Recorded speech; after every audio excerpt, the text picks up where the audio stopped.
What's up guys, my name is Timbo and welcome to another Destiny video. Today guys, we're going to be talking about things to prepare you for Rise of Iron when it comes out next month.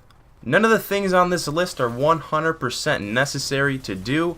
However, I thought that a lot of people might want to feel prepared for when the expansion pack comes out. So I made a little list in no particular order of things that might be in your good interest to do. Some of these things you may deem more important than others. I certainly do. So with that being said, you can do whichever few or many of these as you want. I don't care, it's a free country. So starting off the list is getting Motes of Light and Strange Coins. Motes of Light are going to be really good when the DLC comes out, mainly for upgrading your weapons and your armor faster.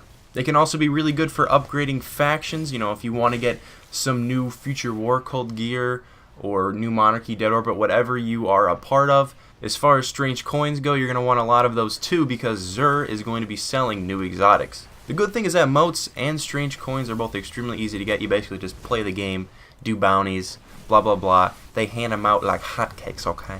And now speaking of reputation and stuff, it'll be extremely helpful to you in the long run, most likely, that you get those reputation things of your Future War Cult, your Crucible, your Vanguard, up as far as they can, so you only have to turn in a bounty or two to rank up to get some new gear. Now as far as I know, I'm pretty sure that it does scale to your light level, so you might not get something that is of such a higher light that it would really help you out from one of these packages, but cool new weapons are cool, guys, okay?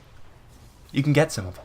Now moving on, there is no need to get exotic engrams. I'm pretty sure, I don't think there's any real reason to save them up, because I'm pretty sure how it's worked when they always add new exotics into the game is that you won't be able to get one with an engram that you got back in the day. I just remember people like before the Dark Below and House of Wolves would save up engrams, and they would save up, packages back when you would just open them up in the Postmaster, and they would always give gear or weapons from the time before. They wouldn't give from the time now. So while that is not 100% certainty, I'm pretty sure that you have 0% chance to get new exotics, so you can just open them up. I guess if you want to play it safe, you can hold on to them just in case. They will all open up at a higher light, maybe one or two more. So I guess there is a little bit good coming from that, but I don't know. The thing that's going to be more reliable is just to get a ton of 3 of coins. That way you can pop them whenever you kill a boss, get exotics, and then open them up, and maybe you'll get a new exotic weapon or gun. Now these next 2 points go kind of hand in hand. They are try to find some friends to do things with in advance and also start playing the game. Basically what I'm trying to say is that when you haven't played the game in a long time, like if you're not playing the game, make sure you're trying to play a little bit, at least like a week before it comes out. That way, it won't feel foreign to you when you get back on the sticks doing PvE, PvP.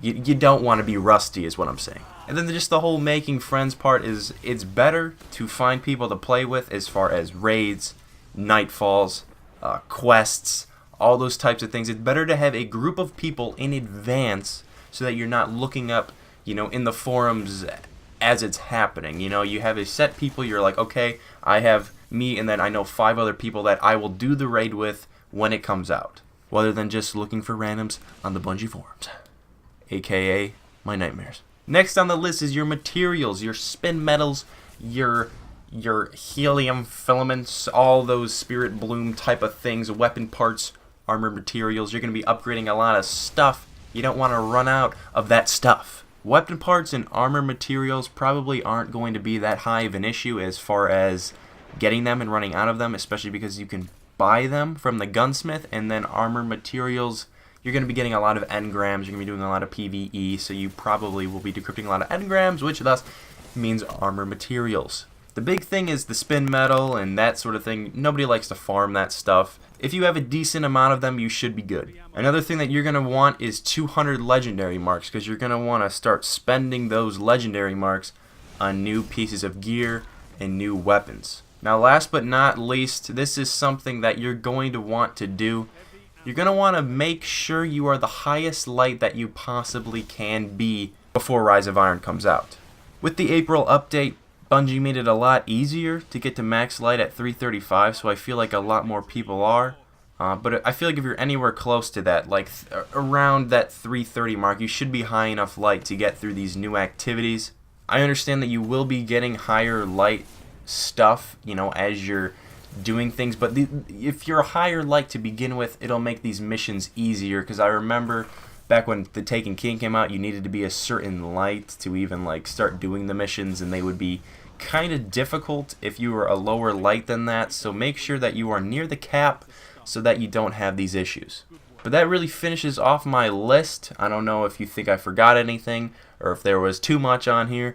I don't really know. Make sure to give and take from this list things that you want to do, things that you deem more important than others. You don't have to do half of them or any of them or all of them. As for me personally, I think that it would be good for me to do all of these things. You know, I've already got some of them, all these things checked off, you know, but in the end, it doesn't really matter, but I guess it can give you an advantage, especially if you have a couple of these more important ones done. So I hope you learned something. I hope you feel more prepared, more secure for the Rise of Iron. If you're new to the channel, make sure to subscribe. Leave a like on the video if you enjoyed. Those things are both greatly appreciated. Leave your comments down below of your thoughts on this video, on these little tips.